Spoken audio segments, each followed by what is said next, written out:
আপনার সাথে কি কখনো এমন হয়েছে, একটি কাজ আপনার ভালো লাগছিল না, কিন্তু তবুও ছাড়তে পারেননি?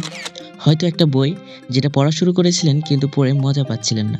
তবুও মনে হয়েছে এতদূর তো এসেছি, এখন ছেড়ে দেওয়া ঠিক হবে না। অথবা কোনো একটা সম্পর্ক যেখানে আপনি জানতেন এটা আর আগের মতো নেই, তবুও ভেবেছেন এতদিন ধরে ছিলাম, এখন ছেড়ে দিলে সব বৃথা যাবে। সত্যিই কি তাই?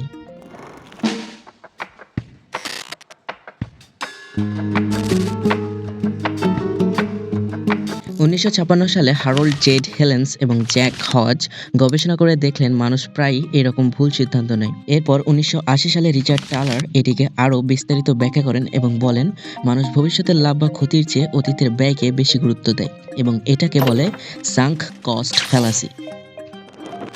হয়তো আপনি বইটার অনেকটা পড়ে ফেলেছিলেন, কিন্তু প্রশ্ন হচ্ছে এই বইটি শেষ করলেই কি আপনার সময় সঠিক ব্যবহার হবে? হয়তো সম্পর্কের অনেক স্মৃতি আছে, কিন্তু এই সম্পর্ক টিকিয়ে রাখলে কি আপনি ভবিষ্যতে সুখী হবেন? বাস্তবে আমরা প্রায়ই ভাবি যতটুকু সময়, শ্রম বা অর্থ খরচ করেছি সেটা বৃথা যেতে দেওয়া যাবে না। কিন্তু সত্যি বলতে হারানো জিনিস ফেরানো সম্ভব নয়। বরং ভুল সিদ্ধান্তের বোঝা টেনে নেওয়া আমাদের ক্ষতি আরও বাড়িয়ে দেয়। সাঙ্ক কস্ট ফ্যালাসি আমাদের শেখায় সঠিক সিদ্ধান্ত নেওয়ার জন্য অতীতের ব্যয় নয়, ভবিষ্যতের সম্ভাবনাকে গুরুত্ব দিতে হবে।